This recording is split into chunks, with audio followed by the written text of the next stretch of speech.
Sən düşünürsən ki, bu iş yalnız və yalnız kişilər üçündür. Mən qız olduğum üçün bunu edə bilməm. Yəni, mən bu işi görməyə layiq deyiləm və bura mənim yerim deyil. Niyə? Bu kişi işidir. Mən qızım. Onu görə bilməm. Tamam. Məsələn, Ayşə xanımın icazət üstünüzdə. Ayşə xanım, digər başqa bir xanım yox. Məhz Ayşə xanımın bugün asistan kimi işləməsinə bir səbəb var ki, bu insanın qızı kompleksi yoxdur. Nədir məsələ? Mən bugün buraya gəlmişimsə, bu stol çəkmək lazımdırsa, Ayşə xanım avtomatik olaraq durub, fiziki şəkildə o işləri görəcək, stola çıxır. O deməyəcək, mən qızam, niyə Hilal bəy gəlib çəkmir? Axı, mən qızam, mənə lazım, mənə stol çəkmək olmaz söhbət. Razıyım, bizim cəmiyyətdə belə qızlar var. Kişi işidir bu, mən o kişi işlərinə qarışmıram deyə qızlar var. Mən mühəndis olacam, amma ki, stol arxasında, laptop, kağız, kuluş işlər gözüm. Niyə? Mən qızam, mən elə qızam, axı, onun üçün elə mühəndis olacam. Belə neft, quyu, sahə, izah, yox, mənlik deyil, yəni. Belə düşüncə var. İlk etməli olduğunuz, o qızlıq kompleksini kənar qoymalısınız və o düşüncəni atmalısınız ki, bu iş təkcə bəylər üçün deyil, mənim üçün. Və ortada görüləsi bir iş varsa, cinsiyyət o işə bir dəxli olmamalıdır. İşdirsə, görülməlidir. Bitti. Sən orada düşünməməlisən ki, mənim cinsiyyətim bu dəqiqə o işi görməyə uyğundur, yoxsa uyğundur. Dəxli yoxdur. Yəni. Sən mühəndissən, mühəndis olduğu yerdə cinsiyyət anlayışı arada qalxmalıdır. Mühəndis, bitti. Onun saçı uzundur, qısadır, fərq eləmir. Mühəndis. Növbəti. İndi, Azərbaycan xanımı gəlir, belə bir ortama, şirkətdə ilk iş günüdür, şirkətdə ilk dəfə gəldi. Burada başımıza nə? İki situasiya ola bilər, xanımlar. İki situasiya ayrıca təqdim edəcək. Birinci situasiya, bu heyətdə sizdən əvvəl ən azı bir xanım olur. Okay? Bu birinci situasiya. Ən azı bir nəfər. Yəni, balanslı olar, gender balanslı ola bilər orada və ya az xanım da olur və ən azı bir xanım olur bu şirkətdə. İkinci situasiya odur ki, bu şirkətdə aylardır, bəlkə də illərdir bu kollektivdə yalnız kişilər işləyir. Və bu artıq növbəti yuxarıdan qlobal gələn trendə əsasən ilk dəfə sənin xanım olaraq, o iş qurban sənsən, yəni sənin xanım olaraq bu yerdə gətirib götürülür. Yəni, iki situasiya. Birinci situasiyada necə davranmalıyıq? Növbəti zəhmət olmasa, geriyə qayıdaq. Gəlmişsən heyətə, səndən qabaq heyətdə senior bir xanım var. Məsələnin avantaj və dezavantajına baxar. Avantaj çox rahat, istəməşək ki, o xanım olsa, sizin etməli olduğunuz o xanımla rəfiqə olmaq, dostlaşmaq, o xanıma sual vermək, bura necə bir environmentdir, burada mən necə davranmalıyam. Bu sənə deyəcək, biz xanım kimi bu kişilər arasında belə oturmalısan, belə durmalısan, filan kəs belədir, filan kəs xasiyyət elədir, bax, belə davran, mənə bax, falan. Əgər onunla sən dost olaraq bildinsə, o sənə yolu yorulası öyrədəcək. Heç bu danışıqların heç birimiz ehtiyac qalmayacaq, o sənə hər şeyi başa salacaq. Sən onu olacaqsan, mentis olsan, mental öyrədəcək ki, bu kişilərin arasında necə işləmək lazımdır. Bu bir. İkinci, xanımlardakı egodan danışaq indi. Bu səhvi qətiyyən demək. Hansı səhvdir o? Qətiyyən kraliçanın taxtına gözünüzü dikməyin. O xanım, belə bu dediklərim siz belə qalmışsınız ki, bu nə danışır? Bu qadınlar dünyasıdır. Biz bilmirik şeylər, boş verin. Yəni, pauzada verir, futbolcular fikirləşin, qaralarını oynayacaq, qaydacaq. Baxın, qətiyyən kraliçanın taxtına göz dikmək fikrinə belə düşmür. O, orada kraliçadır. Bütün bəylərin hörmət qoyduğu, hər kəsə sözü keçən, istənilən kişiyə, istənilən kişi gördürtürə biləcək gücə sahib kraliçadır. Amma bir dənə fərqimiz var. O artıq müəyyən bir yaşdadır. Bəlkə də 20'li yaşların sonlarında və ya artıq 30'lu yaşlardadır. Onun da özünə görə bir gözəlliyi var. Amma sən kimsən? 20'li yaşda gözəl görsək qızsan, gəlmişsən və gözəlliyindən də əminsən və bilirsən ki, mənə bir həftə lazımdır ki, bu gözəlliyinə, şirindiriyinə bu kişilərin hamısını ram edəcəm, qarşında əmrə əmadə olacaqlar, hamısı da əmrəcəklər. Bundan da əminsən, düzdürmü? Amma bu olmasına baxmayaraq, kraliçaya nə deməlisən? Məndən narahat olma. Bunu danışıqda yox, bədən dilini istəyirməsin ki, mən sənin taxtıva namizəd deyiləm, sənsən burada kraliça. Mən elə burada fırlanacam, narahat olma. Səndən sonra, burada mən ikinciyəm. Qətiyyən birinciliyi fikrim yoxdur. Kraliçə sənsən, əmirlər səndədir. Mənə nə desən olur, mən səndən heç bir işim olmayacaq. bunu ona hiss etdirməlisən. O zaman işlərin təşkil edilir. O zaman o sənin kömək olacaq. O zaman o sənin komandada reputasiya qazanmağa daha sürətli olacaq. Yəni, bizim xanımlar elədiyi səhvlər. Gözəl, əminli gözəlliyindən gələcək, naz qəlbə cilmək, gözəl danışıq, hamı ilə gözəl şirin bir ünsiyyət quracaq. Bizim kişilərlə var, həm də hazırdılar, yəni. Həyatı qız gəldi, düzdürmü? Və sən deyilmirsən, kraliçaya hiss elətdirirsən ki, sənə ihtiyacım yoxdur. Mən özüm də bilirəm burada nə eləmək lazımdır. Bunu elədiyi anda sənin işin bitmişdir, amma xəbərin yoxdur. Yəni, bunu qətiyyən eləmək. O kraliça neymiş? Meneceri belə sənə qarşı çevirmək, iqtidardan gücünə sahibdir. Bütün heyəti sənə qarşı çevirmək gücünə sahibdir və qısa bir müddətdə sənə torbalı tikmək gücünə sahibdir. Və bu da baş verir dəfələrlə, eylənməkdir. Aydındır. Ən son illərdə baş vermiş Samuel döyüşü proqramından misal göstərən. Adca çəkmirəm, Bakıdan real case sizə sunuram.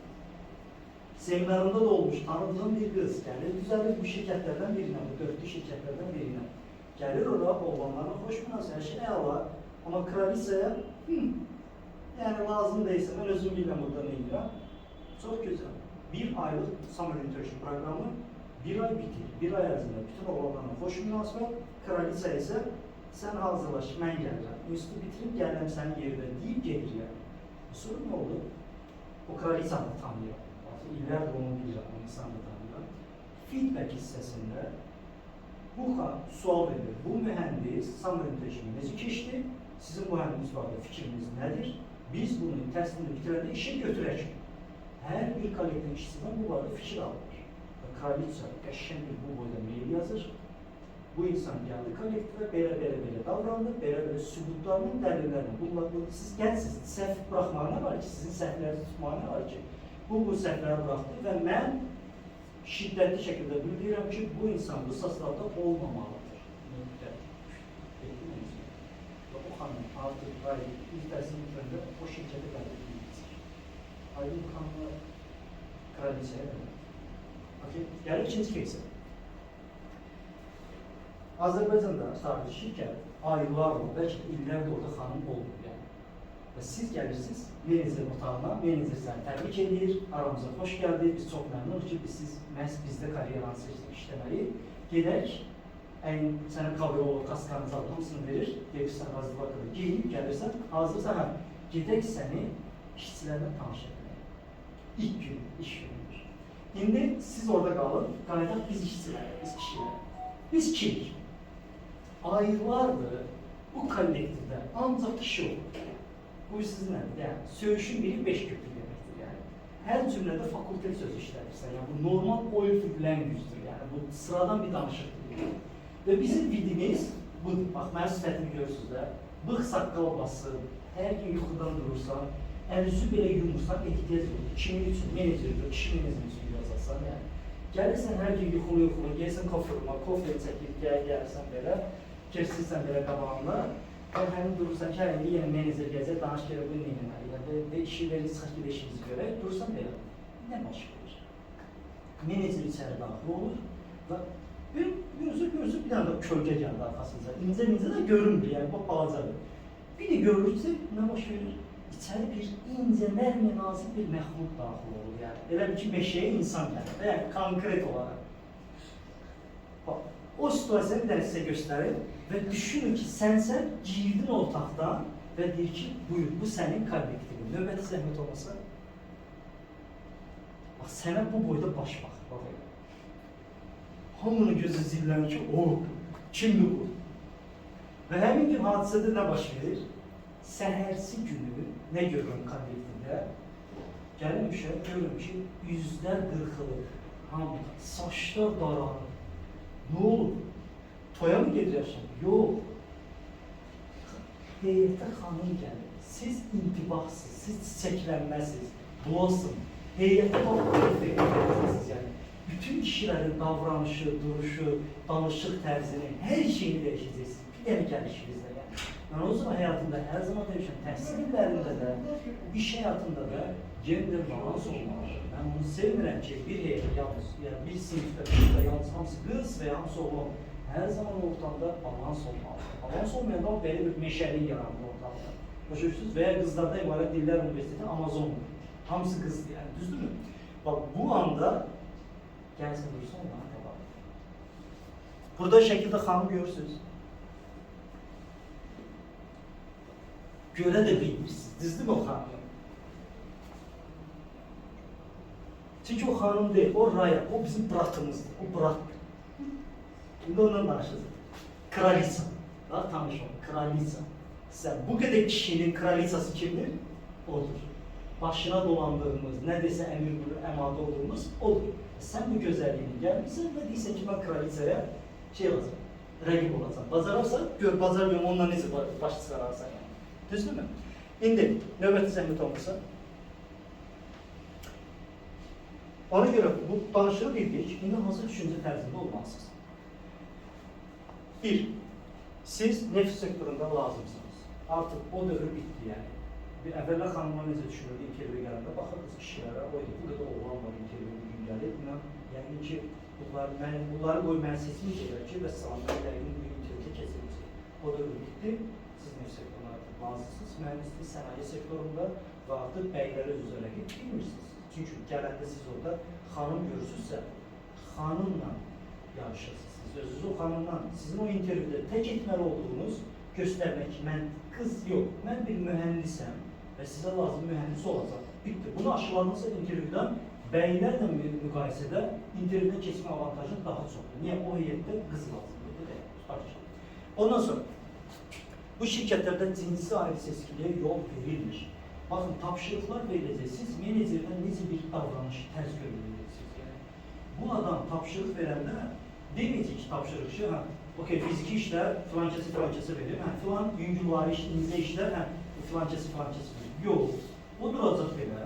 Bu karşısında hanıma da, bəyə də, hamıya mühəndis kimi baxır. Mənim işçilərim, mənim mühəndislərim.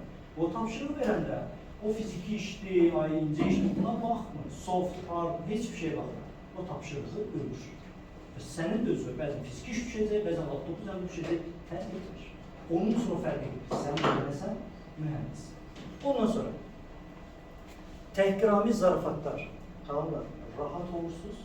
Bu şirkətdə qətiyyən belə bir zarafatlara izin verilmiş. Buna sexual harassment deyilir.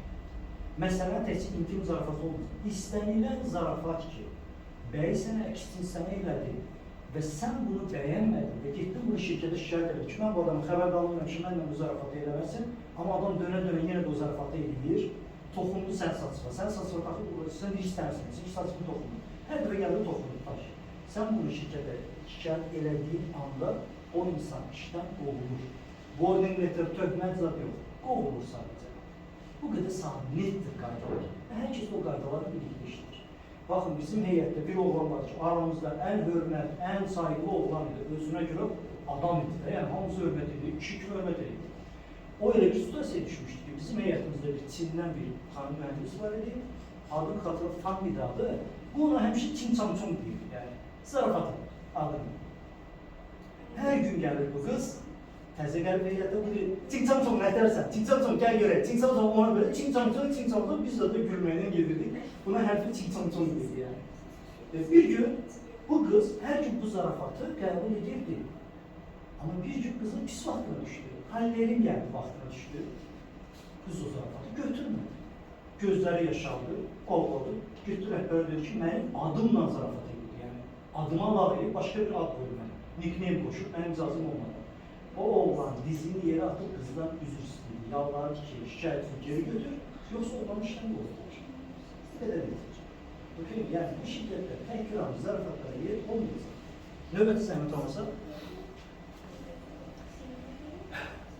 bu bir sizde aradı. 20 yanvarın kurulu.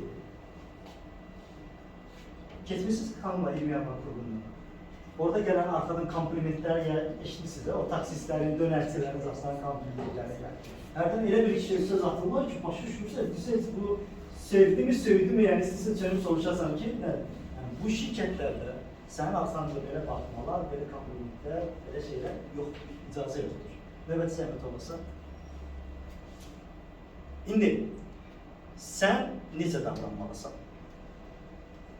Bu kişilərin, şirkətin kişilərə qoyduğu xanımlara münasibət qanunlar. Yaxşı, sən bir qız kimi, Azərbaycan qızı kimi bizim aramıza gələndə necə davranmalısan, onun üzərinə baxaq yəni. 1. Təhlükəsizliyi şirkət tərəfindən qorunur. Bunu da sizə demək istəyirəm ki, həmçinin siz bir platforma gedirsiniz dəniz ortasında, vertolyotdan düşəcəksən, o platformada 80-200 kişi arasında insanla işləyəcəksən. Orada kimsə sənin saçını telinə deyə bilməz, o adamı köçürdərlər, yəni öldürər, o adamı yox edərlər, yəni. Rahatlıqla sənin təhlükəsizliyi sən tərəfindən kəsi yox, şirkət tərəfindən qorunur. Sən rahat orada. Bəylər orada 2 nəfərlik, 4 nəfərlik otaqlarda qalırlar. Sənin üçün ya VIP 1 nəfərlik, əgər yeganə qızsansa orada platformada VIP 1 nəfərlik otaq verirlər və ya o 2 nəfərlik, 4 nəfərlik bron edirlər. Orada artıq bəy girə bilməz, yəni bəyin orada xanım mühəndisi otağına girməsi qadağandır. Sən orada qalırsan, əylərini işləyirsən yəni. İndi nələrə fikir vermək lazımdır? Sərhədlərini sən müəyyən etməlisən. Bax, sizin üzərinizə düşən olan budur. Çünki bu heyətdə bir Azərbaycanlı kişilər işləyirlər, bir də xarici kişilər işləyirlər.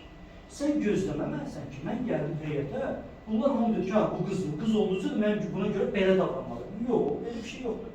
Onlar mühəndisdirlər, sənə də mühəndis kimi baxırlar. O adam, oğlan mühəndislərlə elədiyi zarafatı səndən də edəcək. Çünki onun öz mentalitetində elə görür yəni.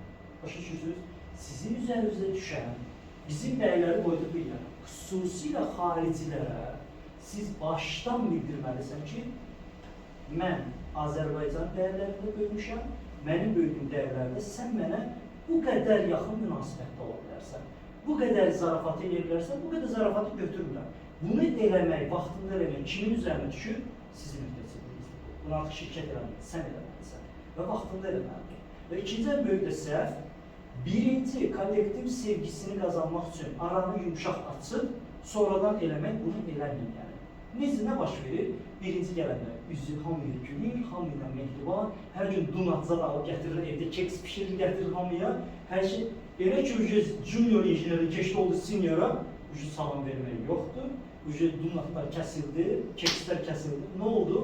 Bu o deməkdir ki, sən bütün bunları sevgi ilə yox, mənfəət üçün edirdin, düzdürmü? Bax, bunu eləməyin. Başdan bir münasibət qurun, kollektivdəki olana və o münasibəti standart xətlə aparın. Bugün belə, sabah elə söhbəti olmamalıdır. Aydındır, başdan duracaq elə bir münasibət qurun ki, növbəti nə qədər işləyəcəksən insanlarla, o dəyər qorunub sağlansın yəni. Xüsusilə elə sabah gəldin görüşməyə hazır, sən təyin eləməlisin ki, səhər məndən necə görüşə bilərsin? Çünki görüşmə tərzi var. Bu da görüşməkdir, bu da görüşməkdir, bu da görüşməkdir, bu da görüşməkdir, düzdür? Sən bir, əgər İtalyan oğlana, İtalyan iş yoldaşı var, deməsən ki, mən Azərbaycanlıyam, bizdə bu yoxdur, iş yoldaşına üzdən görüşmək, tutaq ki, mənim xoşum gəlmir, eləmir. O, avtomatik olaraq ilk gündən sənin gəlib öpəcək yanağından bir dənə, 2 dənə öpəcək. Braziliyalı olan 3 dəfə öpəcək. Onlar 3 dəfə gedir. Bir dəmə deyirsin, təki Braziliyalı öpsün mənə, o heç, amma bunu deməlisən. Çünki sən bunu etməyəndə bir dəfə hadisə olursa, bunu kim görür? Bütün kollektiv sənin haqqında başlayacaqlar, dedikodu eləməyə, buna var, gələn kimi xarici olanlara özü münasibət qurmağa başlayır. 100% bu da özünü sırayacaq onlardan birindən, sabah bugün onun xarici ilə toyuna gedəcək kimi qeybətli işlər qeybət edirlər. Qeybətlərini işləyəcək söz haqqımızda.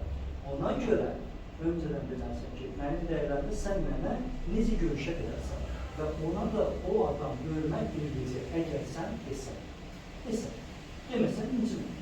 Hətta Azərbaycanlı oğlanlar, hətta öz üzərində götürürəm, həyatında şükür olsun, kifayət qədər, təkcə bəy dostum, yox, xanım dostum var. Həm təlimçi kimi, həm sadəcə dost bəylici kimi, hörmət qoyar, məni sevər, yaxın münasibət olsun, çox sayda xanım var. Niyə görə bu var hörmət? Niyə görə mənlə onlar rahatlıqla güvənizə görə yaxın olurlar? Çünki mən həyatımda hər bir tanrı o xanım mənim üçün dəyərlidir, amma hansı dəyərlə xanımla yanaşıram, o xanımın məndən qoyduğu xəttlər riayət edərək. Arada bir xətt var. Hər xanımın mənə qoyduğu xətt ayrıdır. Biri bu qədər yaxındır, biri bu qədər, biri bu qədər. O xanımın qoyduğu xətt nədirsə, mən həyatım və o xətti aşmadığım üçün o xanım mənə güvənir və hörmət edir. Və bilir ki, aşmaz bu adam. O xarakteri oturur. Başa düşürsünüz? Hətta ki, istənilən xanım dostumla görüşürəm. Mənim üçün görüşmə anlaşır. Mən səni sevirəmsə, sən mənim üçün dəyərlisinsə, mənim üçün görüşmək budur. Uzaqlaşıram da, yanağından da öpürəm, bağrına da basıram. Dəyərlisən mənim üçün. Bir növ həyatımda xanımlarla belə görüşürəm. O bir xanımlarla sadəcə uzaqlaşıram. Və o bir xanımlarla görüşən sadəcə yanaqdan, o bir xanımlarla görüşəndə iki dənə yalandan yanaq verirəm. Eləsi də var ki, bir dənə salam verirəm. Eləsi də var ki, belə edirəm, bitdi. Bu da mənə əzizdir, bu da əzizdir, bu da hamısını eyni sevirəm. Amma o demək deyil ki, buna daha yaxınam, yox, belə deyil. Onun məndən qoyduğu xət budur, bunun qoyduğu xət budur, bunun qoyduğu xət budur. Və o xətdə riayət edərək iş həyatında tutmuş şəxsi həyatıma kimi. O zaman qarşı sizin hörmətini qazanırsan. Məsələn, və sizin də üzərinizə düşən o xətti o insana, o kişiyə göstərməkdir. O kişi buna riayət edəcək, əgər o profesional iş adamıdırsa. Sonra, kişilərə vaxt verməlisən və yaxud bir söz işlədir. Siz gələnə kimi burada söyüşün biri 5 köpük idi və siz sanmayın ki, siz heyətə gəlmişsiniz deyə sabahdan hamı ASTV senzurası ilə ədəbi dildə danışacaq. Bu bir şey olmayacaq, çünki onların dili öyrəşir. Biraz vaxt verməlisən ki, dərk eləsinlər ki, artıq heyətdə xanım var. Yazıq ailə təzə gələndə mənim bir Olfik dili var, o pərviz başqa dili. O pərvizi, o Olfikdəki, workshopdakı pərviz başqa pərviz. Orada ağzından çıxan, hər sözün altında fakultet olmalıdır. Hələ hirsləndirimsə vəbşə. Mən də heyətdə iş gedəndə yazı hirslənirdim. Hamı belə arxanda ay Rahilə bağışladı, ay Rahilə bağışla, ay Rahilə. Hər günüm belə keçir, Rahilə bağışla, hələ dövəcəmişəm. Sonra nə oldu? Mən düzəldiyimi? Yox, Rahilə başladı mənim kimi danışmaq. Zamanla elə olacaqsan yəni, ondan danışacaq. Ki, zamanla artıq qız yox, artıq sənin bir iş yoldaşı kimi baxacaqlar yəni. Bu sizdə baş verəcək, istər-istəməz baş verəcək yəni. Götürək Dillər Universitetini, var mı Dillər Universiteti oxuyan? Yox. Dillər Universitetində bir qrupda neçə qız olur? 30 qız. 20-30 qız olur. Neçə oğlan olur? Bir oğlan. Düşsə bəxtlərdə bir dənə oğlan düşür. Bu oğlan birinci kurs, birinci gün kişi oturub 30 qızın arasında kişi baxır, uyda, cənnətə düşmüşəm deyir, 30 qız. Amma nə baş verir? 4 il keçir, 4 ilin tamamında bu oğlanda nə proses gedir? Erroziya. Mutantlaşır artıq. Niyə? Çünki 30 qızın qeybətini eşidir hər gün. 30 qızın söhbətini eşitmək istəyir, o kişilik qalmaz yəni. Artıq 4 kursda deyir ki, sənin bir manikörün belədir, sənin bir gün, sənin belə filan ki, o da bunu eləyə bilir. Bu normal bir şeydir. O dillər olursa, 4 il sağ qalmış adama baxın, oğlanın bir durumuna baxın, başqa bir şey deyirsə ki, mən nə danışıram. 4 il 30 qızın arasında olmaq. İndi burada sizdə nə baş verəcək? Siz illərlə bu qədər oğlanın arasında işləyəcəksiniz. Birinci gün dərdin necə olacaq? Yeşin incə-mincə olsun. Niyə? O gündəyəm, hamı mənə baxır. Normal hissdir, yəni. Kişilər mənə baxır. Zamanla o hiss keçəcək sizdən. Və yeri gəlmişlər xanımlar, coverall, təsvir edirəm ki, figuranızı göstərməyəcək. İlk şey, coverall alan kimi aparsan dərziyə, yıxdırın. Qanı yıldırırsınız, oturdun. Elirlər yəni, bütün bizdə işlər qızlar elirlər. Normal. Və nə baş verəcək zamanla? Sən birinci, səni qəribə gözü, uydu, kişilər bundan danışırmışsın. Uydu, kişilər o mövzu, birazdan sən də kişilər o mövzulara danışacaqsan. Hətta o an gələcək yəni, sən oturacaqsan, ofisdə işləyən qızları kişilərlə uydu, o yaxşıydı, belə danışacaqsan kişilərlə. O zaman təəssüf edirəm, kişilər artıq sənə bir əksiz kimi yox, kanka kimi baxacaqlar, iş yoldaşı. Bizdən biri, bırak kimi baxacaqlar. Və həmin anda sənin yanında istənilən zarafatlar da olacaq, çünki sən də buna yol verəcəksən. Və sən də belə işə gələcəksən ki, sən necə gəlirsən? Yox, sağ olun. Hə, tamam, indi sən. O incə-mincə gələn sən, dil olmayacaq artıq. Sən gəl işə gələndə, o şun bəkrar, sağ olsun, elə deyirəsən içəri, desin ki, nətərsən hə? Oğlan da sən deyəcək ki, yavaş burada, çiğnim qırıldı. Sən belə bir insana dönüşəcəksən, gülürsüz, amma bu baş verəcək. Mühəndisləşəcəksən zamanla yəni. Sual verin. O ancaq iş ortamında olur, yoksa işten sonra özünə dönülürsən. Danışır, çox gözəl. Nə öyle adım gəldik yəni. Növbəti zəhmət olmasa. İndi, dediyim kimi, zamanla o ülfət insanına çevriləcəksən. İndi məsələ nədir? Fiziki işlər var, şirkət var və şirkət sonrası var. Necə davranmaq lazımdır? Bizim mentalitetdə xanımlar, sizin avantajı oldu ki, bizim gözəl mentalitet dəyərlərimiz var. Yəni bizdə fiziki işlər sənə tapşırılanda, menecer sənə fiziki iş tapşıracaq, o ayrı ses bilirəm, sənə də fiziki, amma bizim oğlanlar qoymayacaqlar ki, sən çox ağır işlər görəcəksən. Mütləq bir yaşlı bir adam olacaq da deyəcək, qızım, sən bunu qaldırma, sən sabah ana olacaqsan, biz eləyək, narahat olma. Yəni, bizim Bakıdakı heyətdə fiziki işlərdən qorxmuyor. Zaten şirkətdə bir xanım 15 kilodan artıq qaldırmaq məcbur deyil, qanunla. Kişilərdə maksimum 35 kilo, 35 kilodan artıq qaldırmaq məcbur deyilsən yəni. Tamam mı? Xanımlarda da 10-15 kilo olur, hər şirkətdə. 15 kilo, 15 kilodan artıq ikinci zərdə yüksəkdir qaldır. Və avantaj odur ki, bizdə kişilər qoyurlar ki, xanımlar əllərini atlan qaraya vursun. Niyə? Mentalitet dəyər. Qızdır, incədir, sabah ana olacaq, düzdür. Amma xaricdə elə deyil. Xaricdə bunu gözləməyin. Siz də gözləyir ki, mən xarici ölkədə işləyəcəm. Orada heç bir kişi gəlib sən orada əl tutmayacaq. Sən də mühəndissən, mən də mühəndissən. Sən də maaş alırsan, mən də maaş alırsan. İşimi gör. Qutarıb etdi.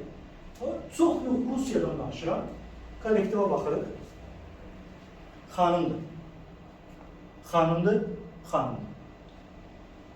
3 xanım heç bir kişi köməyi olmadan fiziki işi görürsünüz, kranla havada texnologiyanı daşıb aparırlar yəni.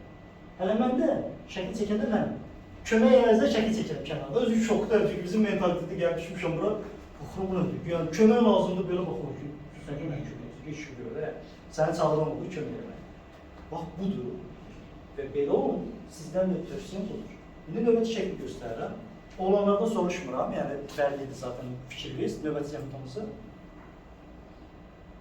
Fikriniz bəllidir, bildiyim kommenti aldım sizdən. Xanımlarda soruşuram, bir xanım gözüylə, gözəl qızdır. Gözəl, düzdürmü? Bu xanımdır. Sualınızın cavabı. O xanım, kimsə ona demir ki, bu gözlərin saçları qırxdır və kişilər kimi olur falan. Yox, o gəlirsə işə, əlcəyi taxır, saçını yığır kaskların altına, olur mühəndis. Sualınızın cavabı aldınız. İş sahibi olur mühəndis və mühəndis kimi davranır. Ay incə kömək edin, mən buna əl vurmayayım turbaya, söhbəti olur. Ay dırnağımı, gəl bakın qırlar var, söhbət eləmir. İşdən sonra saç, makyaj, gözəl olur. Bu sizdən asılı bir şeydir. Həyatınızda o balansı, yəni qorumaq sizdən asılı bir şeydir. Növbəti zəhmət olmasa. Və aşırı gözəl olan xanımlardan danışaq, bu qədər fit figuraya sahib olan xanımlar. Bizim mentaliteti gördüyümü deyirəm ki, bizdə, bunu sizə aid edirəm, siz şəxsi inkişafdasınız, siz kariyerinizi qurmaq istəyən xanımlarsınız. Bizdə bir Azərbaycanda çox xanım var ki, bir dənə belə fit olan kimi, bir dənə belə, yəni bir kişini ağlından çıxaracaq qədər ecazkar bədənə sahib olan kimi, hansı düşüncədə olur? Mən bu həyatda işləməli deyiləm, etməli olduğum bir dənə pullu oğlan tapmalıyam, o pullu oğlan bu həyatda məni yaşadacaq. Və sağ. Niyə? Və bu da necə davranır? Belə olmalıdır tipində davranır. Niyə belə olmalıdır? Çünki mən çox gözələm. Həm sosial həyatda görünüş baxımda o bəyəm, ona çox gözəl görüntü göstərəcəm. Həm də yataqda ona çox gözəl şeylər yaşadacam. Ona görə də o mənə sponsor olmağa, yəni sponsor olmalıdır. Mən bu əlimi ağdan qaraya vurmalı deyiləm. Niyə? Çünki mən belə bir bədənim var. Bu olmamalıdır. Tanımlar. Yəni, belə bir gözəlliyə sahib olmalısınız. Bu sizə belə düşüncələr olmamalısınız. Belə gözəlliyə sahibsən, çox gözəl. Keçməllikdə də göstər ki, mənim gözəl belə badim var. Amma bu sizin həyatda öz ayaqlarınızın üstünüzdə durmağa, öz pulumu özün qazanmağa mane olmamalıdır. Gəldin işə, taxdın, geydin əynivi, oldun mühəndis. İşdən sonra tamam, get model olur, kimsə səni demir. Amma sənin model olmağın, həmin dəqiqə pullu iş axtarmağa səbəb olmamalıdır. Aydındır. Sən artıq belə bir şirkətdə işləyirsənsə, sən intellektual insansan, deməli, necə iş axtarmalısan, xarakterə sahib, səninlə eyni intellektik iş axtarmalısan. Etməli olduğu budur. Növbəti zəhmət olmasa. Və ustadın dediyi kimi bir şey də bilmiş olun. Yəni, siz kişilərin bir üst modelisiniz. Başlaşırsınız? Yəni, biz pro-yoksa siz pro-maxsınız artıq. Yəni, nə baxımdan? Zəka baxımdan. Kişilərdən zəka baxımdan daha üstün olduğunuzu bilirsiniz də, düzdürmü? Eyni yaş kişilərdən. Düzdür?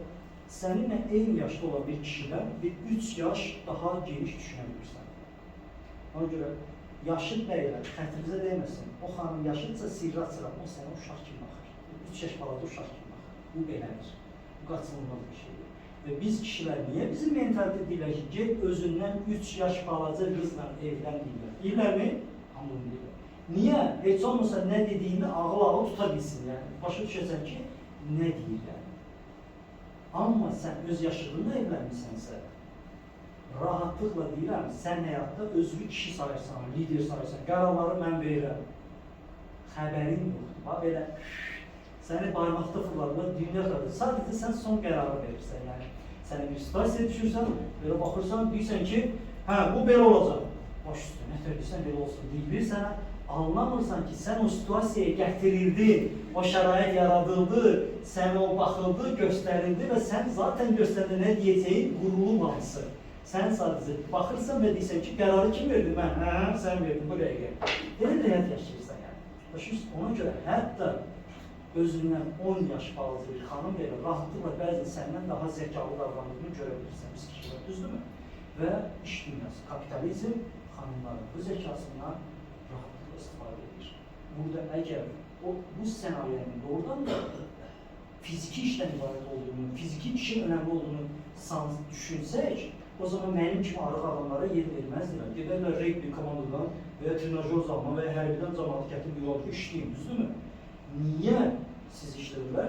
Zəkanızdan istifadə edir bu şirkətlər, fərasətlə istifadə edirlər. Daha zəkalı, varlı olduğunuz üçün. Aydındır. Qanunların bəylərdən bir də ayrı üstünlüyü var. Sizdə nə var?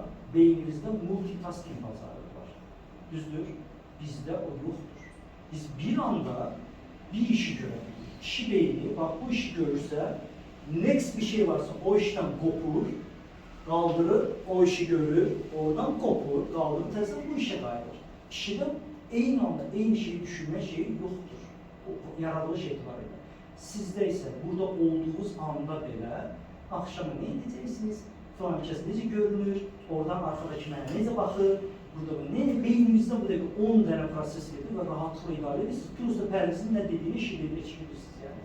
Amma bəylərdə də deyil. Bəyində mən bir də orada qız göstərdim, qopdu. Pərimiz yoxdur. Beyin qalır orada. Bir proses gedə bilir yəni. Eyni anda mümkün deyil yəni. Başa düşürsünüz. Amma bəylər bu bizə xoşbəxtlik qatır yəni. Bizim bir dənə xoşbəxt anımız var ki, sən əlində çipsi, divanda oturub, yalnız futbola baxır, yalnız futbolu düşünür, yalnız o anda yaşayıb xoşbəxt olabilirsən. Başa düşürsən? Amma sənin xanımında o funksiya yoxdur. O sən futbola baxanda və serialda baxanda böyle beynində ayrı proseslər gedir. Orada o necə oldu, onu verirəm, onu eləməyəm və onun mutluluğu qaçır. Niyə? Çünki ən mutlu serialın anında belə başqa bir prosesi mutlu etmir. Və sənin belə səfehcəsinə, həyatda o qədər problemin olsa belə rahat-rahat futbola baxıb sevinməyə onda qızıq yaradır. Neçə yəni bu adam belə?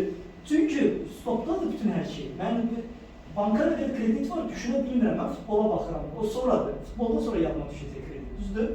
Və həmin anda nə edirlər? Sənin qanunu qalxmalıdır bütün. Niyə? Özü mutlu deyil axı, sənsə mutlusan. Belə çox bir formatda işləyən varlıqsa, belə hə, bax, futbolu mutlu olursan, düzdür? Bax, bu şeydə şirkət çox gözəl bilir və çox gözəl də istifadə edir. Növbəti zəmitomuz var. Bu sözünü tanıyız bu xanım, Maya Angelou. Xanımla özünüzə bir kumir olarak, yani güçlü kadın anlayışı olarak Maya Angelou'yu çok tövsiye ederim ki hayatına bakarız. Yani bu insan hardan gelip Amerikan prezidentin belə baş əyib salam verdiği bir kadına çevirdi. Onun çok güzel sözü bilirdi, bu sözü. Yani siz özünüz okuyarsınız yani. Öz ayaklarınızın üzerinde durmağı öğrenin. Bizim Azərbaycan cəmiyyətinin çox gözəl bir avantajı var sizin üçün. Siz Azərbaycanda bizim mentalitette ata himayəsində böyümüşsünüz. Çox gözəl bir şeydir. Atanın və qardaşın himayəsində full protectsiniz, yəni qorunursunuz və onun himayəni əldə böyümüşsünüz. Və gəlib bir yaşı satırsınız, təhsilinizi bitirirsiniz. Eyni atanızla xarakterində gözəl bir xarakter sahibi bir insan tərəfindən ayrı olursunuz o insanlar. Ondan sonra nəyinlə yaşayırsınız? Onun himayəsində yaşayabilirsiniz. Bu opsiya var Azərbaycan mentalitində. Yəni Azərbaycan mentalitində bir xanım istəsə ömür boyu işləməyə. Bu normaldir sizə. Kimsə də ona demiş ki, sən işləmirsən. Sən istəsən, atanın qoyduğu maddi dəstəyini, təhsilini bitirib, ondan sonra bir normal iş olan bir insanla ailə qurursan, o işləyir, ailəyə baxırsan, evdə otursan, işləmirsən. Bizim Azərbaycanda bu normaldır. Bu çox gözəl avantajdır sizin üçün. Amma mənim sizə tövsiyəm heç vaxt bu yanılğıya düşməyin. Mənim həyatımda kişi obrazı var da, mən həyatım sığortalanıb, o mənə baxacaq. Qətiyyən bu eləməyim. Daim çalışın həyatda bir xanım olaraq öz ayaqlarınızın üstündə durmağı öyrənin. Və hər zaman özünüzə bu sual verin. Həyatlarındakı o kişi obrazı kimdirsə, bir Allah eləməsi bir hadisə baş verəsə, o kişi obrazı həyatından çıxarsa, mən bu həyatda necə sağ qala bilərəm? Mənim dəyəri gücüm bilirlər. Mən özümə nə qədər baxa bilərəm? O güvənliyim atam belə, Allah eləməsi sabah maşın qəzasına düşürlər, işdə başına bir hadisə düşürlər və ya ana ilə ata ayrıla bilər, vaxtda çıxıb gedə bilər. Neysə ola bilər ki, bir gecənin içində sən atasız qala bilərsən. Və sən gözəl bir insana ailə həyatın ola bilər. Qəfildən o insan dünyasını dəyişirlər. Qəfildən o insan şikəst qala bilər, artıq pul qazanmaya bilər. Qəfildən ən xoşbəxt ailə həyatını belə birdən o insandan boşanmalı ola bilərsən. Xəyaləndirdiyi yola getməmək digər səbəbdən bir anda həyatda tək qala bilərsən. Tək qaldığın anda sən o anda öz ayaqlarının üstündə dura biləcəksən. Bax, bunu özünüzə sual verin, bunun üzərine təhsil alın, bunun üzərine öz çörəyinizi qazanmağa çalışın. Sağlam, öz pulunuzu qazanırsınız, öz pulunu qazanan sağlam bir kişi ilə ailə qurursan, o da sağlam bir ayaq üstə durur səndə və birlikdə o həyatı yaşayırsınız. Yəni. Olar, o cürə düşünən Azərbaycan xanımlarından olmayın. Növbəti zəhmət olmasa. Biz həmişə xalalar bir-birləri sizi necə həmişə tərbiyə edirlər? Qızım, pullu oğlan tap. Əsas target bunu verirlər. Siz artıq evlənmə vaxtınızda pullu oğlan tapa, pullu oğlan tapa. Həmişə xalaların bir-birlərinə gələn tövsiyə budur. Mənim sizə tövsiyəm, pullu ər tapmayın, pullu arvad olun. Arvad söz ən yaxşı mənasında deyil. Okay? Yəni, şok ödənən bir qız olun, öz şokunu özü verən bir qız olun. O xarakteri sahib olun.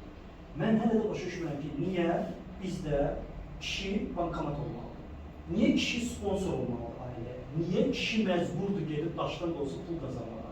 Niyə bu faktor kişinin üzərində? Yəni, kişi sənə niyə baxmalıdır? Ən azı öz pamadalıda, yəni bu pamadanı özün aldı, bunu niyə kişiyə aldırırsan? Yəni, öz baxımını, evi tamam, kommunalı kişi ödəyir, nə bileyim, uşaqlara kişi baxır, hər bir şeyin kişi edir. Öz baxımını, özün edəcək gedib pul qazanır. Çox ehtiyac yoxdur, yəni. Başa düşürsünüz? Ona görə də ən yaxşı variant odur ki, hədəfi bir şey qoyun ki, pullar var. Zaman pullu kişi tapdığına görə öyrənəcək. Məncə kişi arvadının pullu olması ilə öyrənəcək ki, yəni bizim evdəki də bu qədər qazanır.